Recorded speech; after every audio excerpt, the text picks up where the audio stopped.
পুঁটির মায়ের দাঁতের যন্ত্রণাটা আরো বেড়েছে। কাল সারা রাত যন্ত্রণায় ছটফট করেছে। আমাদের বৈদ্যমশাই দাঁতের শল্য চিকিৎসা শিখতেই বাইরে গেছেন, আজকের মধ্যেই আশা করি চলে আসবেন। কিন্তু ও যে আর পারছে না। শোনো, তুমি একটা তুলোর মধ্যে লবঙ্গ তেল দিয়ে পুঁটির মায়ের যে দাঁতে ব্যথা হচ্ছে তার গোড়ায় রাখো। বৈদ্যমশাই এলে আমি তোমাদের বাড়িতে যেতে বলছি। আচ্ছা গোপাল দাদা। যাই, বাজার থেকে চটপট ঘুরে আসি, এরপর আবার রাজসভায় যেতে হবে।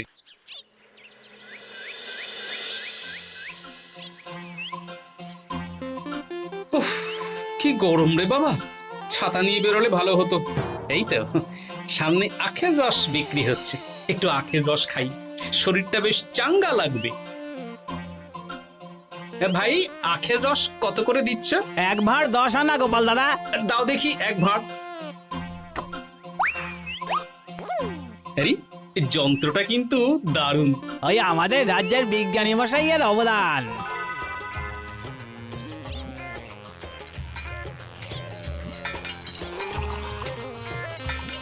এই নাও গোপাল দাদা।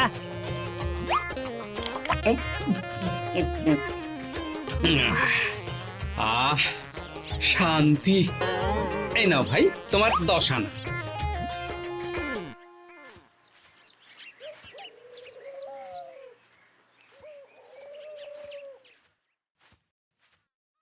কি রাজবৈদ্য, এই ফিরছ নাকি? হ্যাঁ, এতদিন আমি দাঁতের চিকিৎসার ব্যাপারে তেমন কিছুই জানতাম না, এবার সব শিখে এসেছি। ভালোই করেছো, তুমি একেবারে প্রথম রোগীকে দেখে তারপর রাজসভায় এসো। প্রথম রোগী? পুঁটির মা গো, কালকে সারা রাত যন্ত্রণায় ঘুমোতে পারেনি। আরে আর বলো না, কদিন আগেই পুঁটির মাকে নিয়ে পুঁটির বাবা আমাদের বাড়িতে এসেছিল। দেখলাম ওই বাড়ির দাঁতে বিস্তর সমস্যা। সেই জন্যে দাঁতের শল্য চিকিৎসা শিখতে চলে গেলে? ঠিক তাই, আমি ব্যথা কমার পথ্য দিয়ে এসেছিলাম। দেখি এবার দাঁতটা তুলেই দিতে হবে। তাহলে তুমিও পুঁটিদের বাড়িতে যাও, আমি বাড়িতে থলে রেখে আসছি। আজ না হয় দুজনে একটু দেরি করেই রাজসভায় যাব। বেশ বেশ।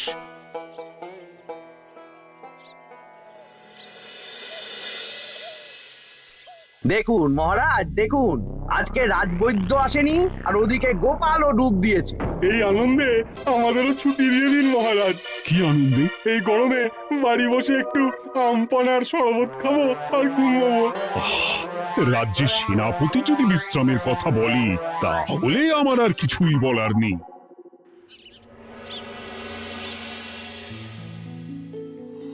এই তো দাঁতটা পুরো পোকায় খেয়ে নিয়েছিল। এখন দুদিন কোনো কথা বলা যাবে না, শুধু জল বা তরল জাতীয় খাবার খাবে।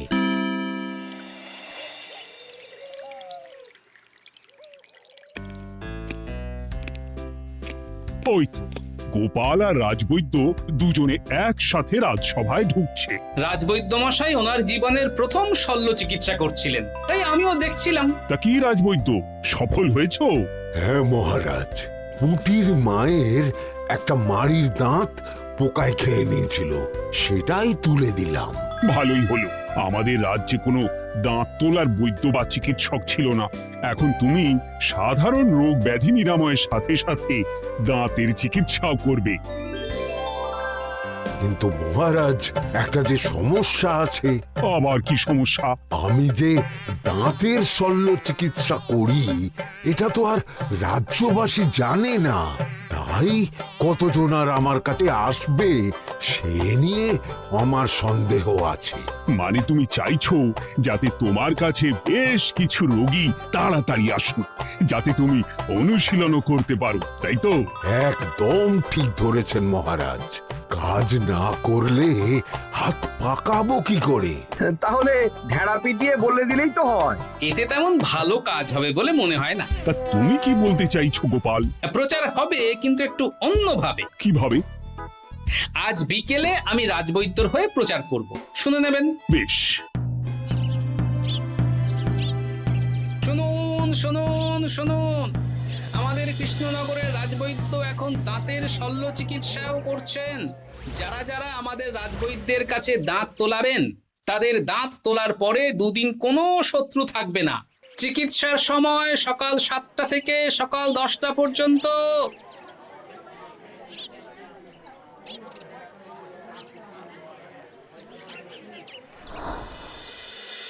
এসব তুমি কি উল্টো পাল্টা কথা বলছো গোপাল? উল্টো পাল্টা না, আপনি দেখুন না আপনার বাড়িতে লোকজন আসে কি না। আর কেউ যদি জিজ্ঞাসা করে যে এই রকম প্রচারের কারণটা কি, তাহলে বলবেন রাজসভায় আমার সাথে কথা বলতে আমি বুঝিয়ে দেব।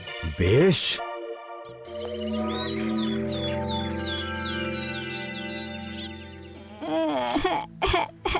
তোকে বারবার বলি এত মিষ্টি গুড় কাঠি খাস না। কি করব বাবা, কি ব্যথা!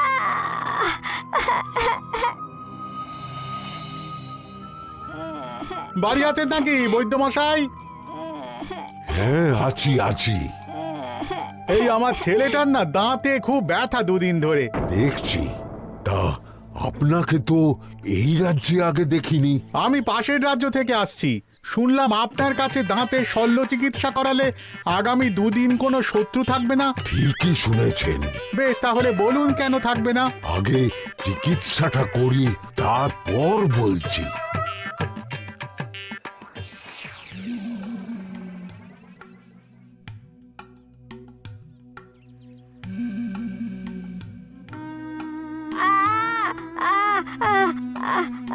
আর চিন্তা নেই, এখন দুদিন কোনো কথা বলা যাবে না। এবার তো বলুন আমার ছেলের আগামী দুদিন কোনো শত্রু থাকবে না কেন? আজকে রাজসভায় চলে আসুন, ওখানে গোপাল এই প্রশ্নের উত্তরটা দিয়ে দেবেন। তা বৈদ্য, তোমার কাছে আজকে কেউ এসেছে? সকাল সকাল দাঁত তুলে এলাম মহারাজ। বাবা, একদিনের প্রচারই এই ব্যাপার? মহারাজ, মহারাজ, বাইরে কয়েকজন অপেক্ষা করছে, তারা গোপাল দাদার থেকে কিছু জানতে চায়। তাদের ভিতরে আসতে বলো।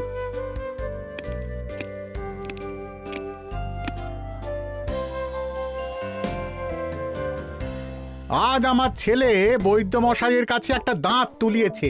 আমি জানতে চাই প্রচার অনুযায়ী আমার ছেলের নাকি আগামী দুদিন কোনো শত্রু থাকবে না, সেটা কেন বলা হয়েছে? বলতে পারি, কিন্তু কথা দিতে হবে এই কারণটা বাইরে আর কাউকে বলা যাবে না। বেশ, বলবো না।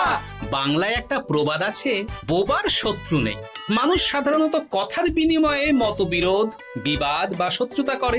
যে ব্যক্তি কথা বলতে পারে না, তাই তার সঙ্গে কথা বলে মতবিরোধ হওয়ার কোনো সুযোগই নেই। মানে যার যার দাঁত তোলা হবে তারা তো আগামী দুদিন কথা বলতে পারবে না। আর কথা না বললে কোনো বিবাদ হওয়ার ব্যাপার নেই। আর বিবাদ না হলে কারো সাথে শত্রুতাও হবে না। কি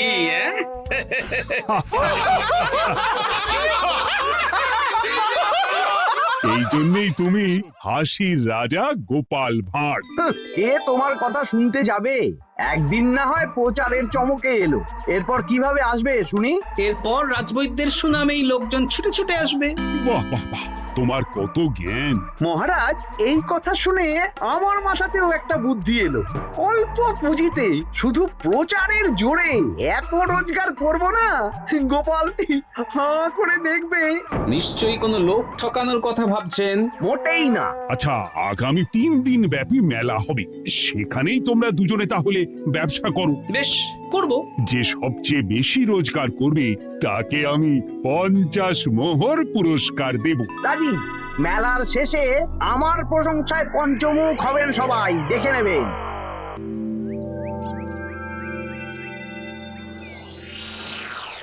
খুব তো বড় মুখ করে বলে এলেন যে ব্যবসা করবেন মেলার মাঠে।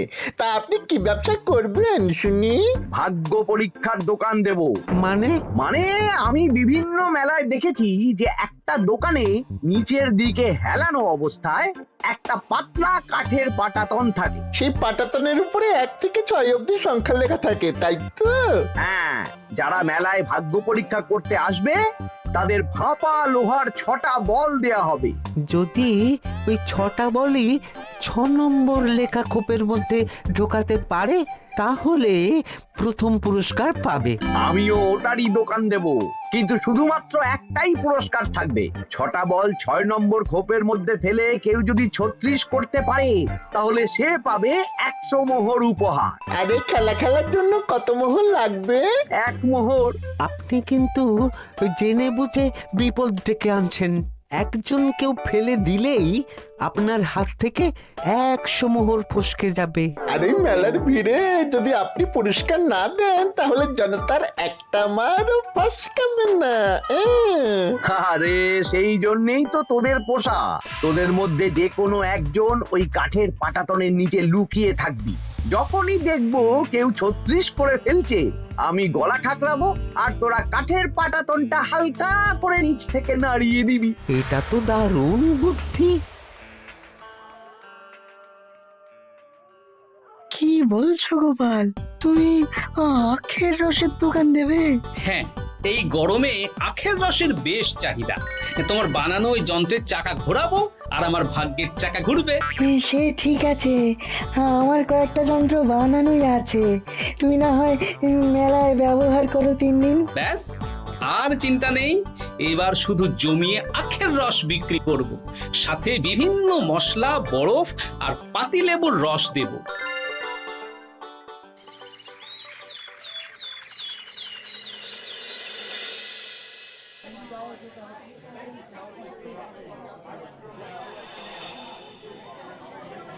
এই দোকানের পানীয় খেয়ে মন হবে বশ।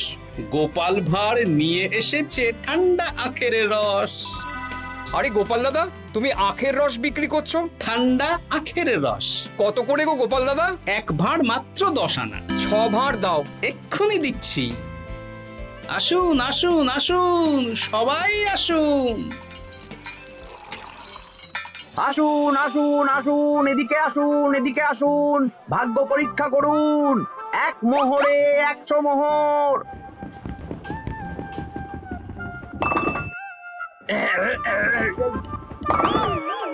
ভাগ্য পরীক্ষা করুন। মন্ত্রী মশাই বলেন কি 1 মোহরে 100? তুমিও ভাগ্য পরীক্ষা করাবে নাকি? একবার বাজিয়ে দেখতে দোষ কি? দাও, আখের রস খেয়ে বরং চলে যাই। এই তো হয়ে এসেছে। এই নাও, ধরো।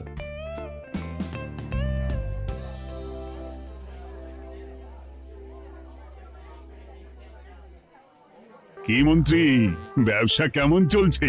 ভালোই।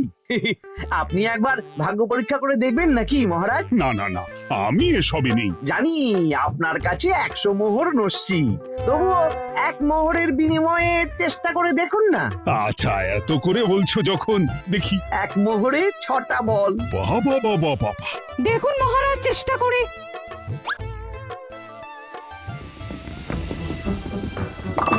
এই তো একটা 6 পড়েছে, আবার চেষ্টা করুন। জয় মা জয় মা। আবার 6। সাবাস। দেখুন হয়ে যেতে পারে, আর তো মাত্র 4টে বাকি। দেখি তৃতীয়টা। আরে পাস, আবার 6। নিন ফেলুন। এই যা, হলো না।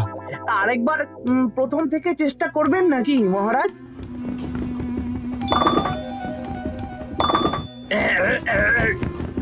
না, এবারেও হলো না। 2 মোহর জলে।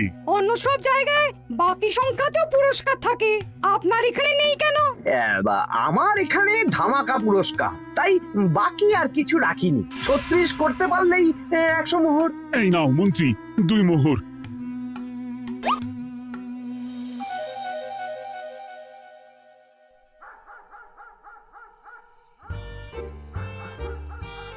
কি মন্ত্রী মশাই, আর তো মেলায় লোকজন নেই, বাড়ি যাবেন না? তুমি যাও না, আমি একটু পরে যাব। বেশ, আমি এগোলাম। গোপাল আর মন্ত্রী, তোমাদের কার কেমন রোজগার হয়েছে একদিনে?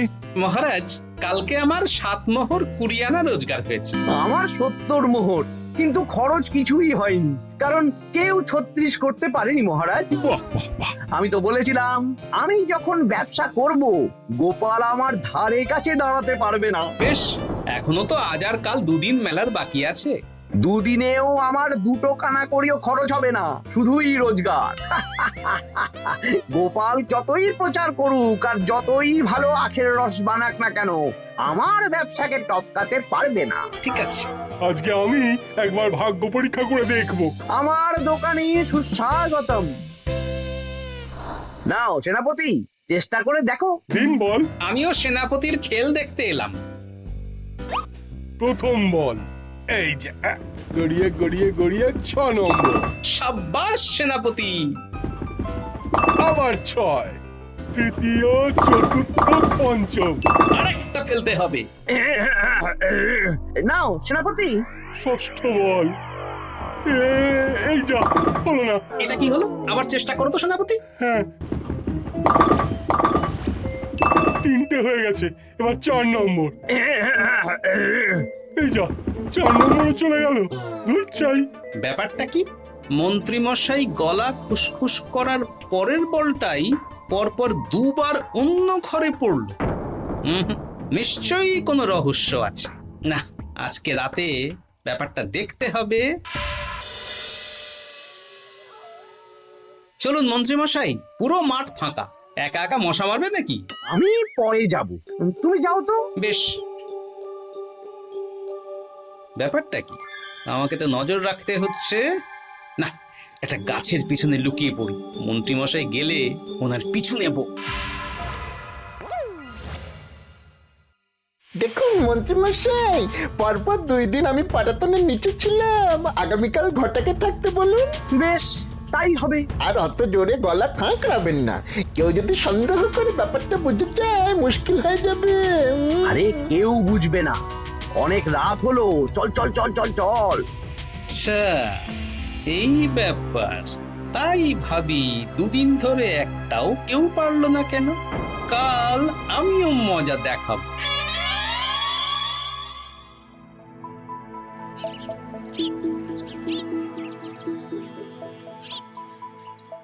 বাবা চলে এসেছেন দেখছি। এত চাহিদা না আমার এই ভাগ্য পরীক্ষার, তাই আগে আগে চলে এসেছি। মন্ত্রীমশাই, আপনাকে মহারাজ এক্ষুনি ডাকছেন। এখন কেন? সে তো জানি না, চলুন।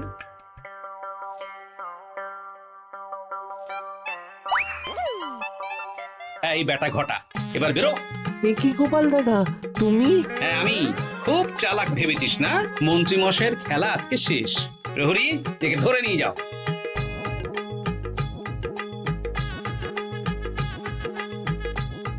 বিজ্ঞানী, তুমি তোমার চুম্বক নিয়ে এসেছো তো? হ্যাঁ, এবার 6 নম্বরের নিচে একটা টান টান করে সমান রেখা টানতে হবে, আগা থেকে গোড়া অবধি।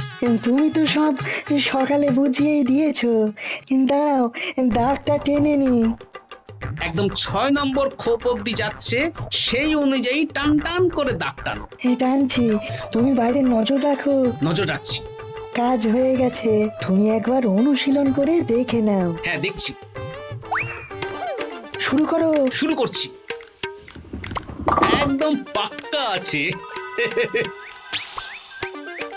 দূর, কেউ ডাকেনি, অকারণে সময় নষ্ট করলো। কতগুলো খদ্দের ফিরে গেছে কে জানে। কি হলো মন্ত্রী মশাই, এত রাগ কিসের? রাগ হবে না, ওরই বেটা আমার সাথে মজা করছিল।